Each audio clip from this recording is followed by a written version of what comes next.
जमीयत उलमा भी आ गई निशाने पर, देवबंद भी आ गया निशाने पर।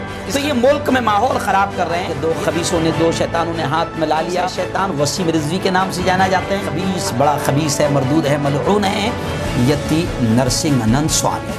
जनता की अदालत इस नतीजे पर पहुंची। और खास अस्सलामु अलैकुम वरहमतुल्लाहि वबरकातुहू। आइए, इस वक्त एक बड़ी खबर मेरी निगाहों के सामने है, इसलिए मैं इसे स्पेशल न्यूज़ के तौर पर पेश कर रहा हूं, जो वक्फे से टाइम पर मुल्क में माहौल ख़राब करने के लिए काम आते हैं। उन्हीं खबीसों में से एक खबीस, बड़ा खबीस है, मरदूद है, मलऊन है, यति नरसिंहानंद स्वामी। अब आइए जनाब, जमीयत उलमा भी आ गई निशाने पर, दारुल भी, देवबंद भी आ गया निशाने पर इस खबीस के, और मदारिस तो पहले से इनकी रोज़ी रोटी ही चलती है। जब तक कि ये मुसलमानों के ख़िलाफ़ ना बोलें, इनको लुक़मा ही नहीं मिलेगा। जी हाँ, तो ये मुल्क में माहौल ख़राब कर रहे हैं। यति नरसिंहानंद स्वामी इतना बड़ा खबीस है कि जिसने प्यारे आका मोहम्मद मुस्तफ़ा सल्लल्लाहु अलैहि वसल्लम की शान में ज़बरदस्त अंदाज में गुस्ताखी की थी। पूरा मुल्क ही नहीं, दुनिया बोली थी, मगर कार्रवाई नहीं हुई। आइए, अब दारुल देवबंद को भी उसने निशाना बनाया। देवबंद पहुँच गया, घूमता जा रहा है पूरी आज़ादी के साथ, और हुकूमत कहीं भी इसको गिरफ्तार करने को तैयार नहीं, जिससे अंदाज़ा हो रहा है कि हुकूमत के बड़े काम के पालतू है ये तमाम लोग जो नफ़रतें फैला रहे हैं। और इससे हुकूमत की मक्कारी भी समझ में आ रही है, हुकूमत की गद्दारी भी समझ में आ रही है, और हुकूमत की बदमाशी भी समझ में आ रही है, इनको न गिरफ्तार करके। आइए, अब उसने देवबंद को निशाना बनाया, दारुल को निशाना बनाया, मदरसों को निशाना बनाता रहता है, और अब जनाब जमीयत उलमा को भी निशाना बनाया। और देवबंद पहुंचकर इसने बाकायदा ये कहा कि जमीयत उलमा यहाँ पर जो वो स्काउट गाइड का जो सेंटर बना रही है, इसको बनने ना दिया जाए। जमीयत उलमा को गोया कि इसने निशाना बनाते हुए कहा। अब आप जानते हैं कि हज़रत मौलाना महमूद साहब मदनी एक यूनिट वहाँ पर कायम करना चाहते हैं, जिसमें जवानों को तरबियत दी जाएगी कि वो अपनी सेहत को कैसे बनाएं, अपने आप को महफूज कैसे करें, और इस देश के लिए कैसे तैयार हो। जी हाँ, क्योंकि आप जानते हैं कि बाकायदा भी इस देश को अच्छे जवानों की सख्त ज़रूरत है।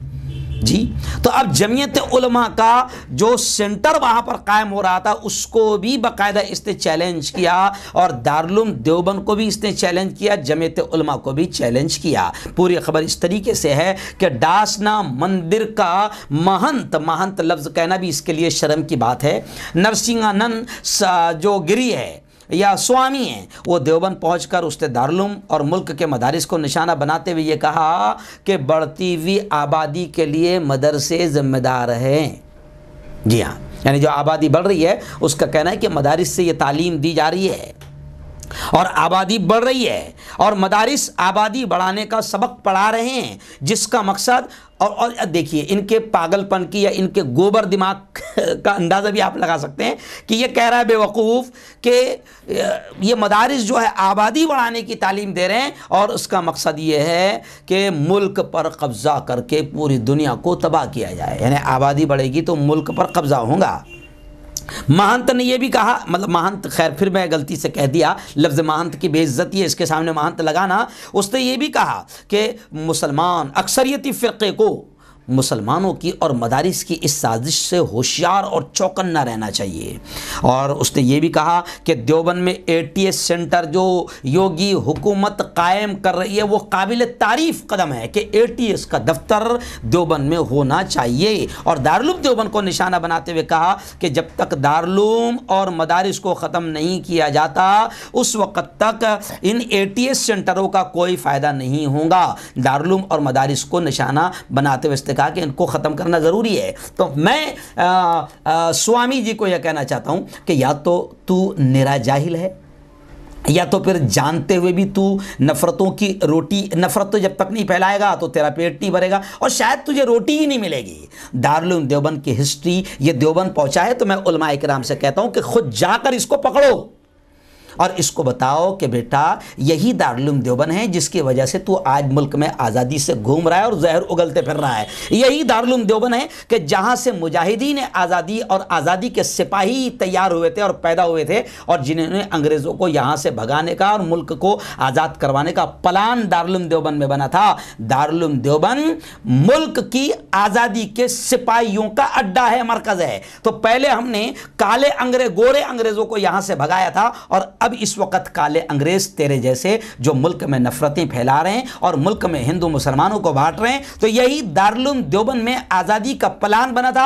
और हिंदू मुस्लिम एकता को कैसे कायम किया जाए, दारुल देवबंद में प्लान बना था, मदरसों में प्लान बना था और फिर हिंदू मुस्लिम एकता कायम करके एकता के साथ गोरे अंग्रेजों का मुकाबला किया गया था। तो अब मैं तुझे बता दूं कि यही मदरसे हैं जिनसे तुम जैसे काले अंग्रेजों को डर लग रहा है, लेकिन यही मदारिस है जिन्होंने पहले भी इस मुल्क को अंग्रेजों से बचाया था और आज भी तुम्हारे जैसे जहरीले लोगों से और नफरतों से इस मुल्क को पाक कराएंगे यही मदारिस। और मैं स्वामी से कहूँगा कि तू निरा जाहिल है, तुझे दारुल देवबंद की तारीख़ हिस्ट्री पढ़ना चाहिए। या मुझे तो लगता है कि तुझे सच्ची बात तो यह है कि तुझे सब मालूम है कि दारुल देवबंद ने मुल्क को कैसे आज़ाद करवाया, लेकिन तेरी रोज़ी रोटी ही जब तक के मुसलमानों का या मदरसों का गू नहीं खाएंगा जब तक कि तेरी रोज़ी रोटी नहीं चलेगी। इसलिए तू दारुल देवबंद के ख़िलाफ़ बोल रहा है, मदरसों के ख़िलाफ़ बोल रहा है, जबकि मेरा दिल अंदर से चीख चीख कर पुकार रहा है कि तुझे दारुल देवबंद की पाक हिस्ट्री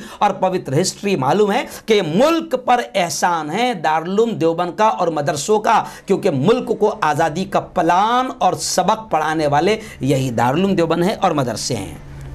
जमीयत उलमा को तू निशाना बना रहा है, जमीयत उलमा की हिस्ट्री भी तुझे, मेरा दिल कह रहा है, दिमाग कह रहा है कि तुझे सब याद है, लेकिन जब तक के गू नहीं खाएगा तेरा पेट नहीं भरेगा, तेरी रोजी रोटी नहीं चलेगी। लेकिन मैं आखिरी बात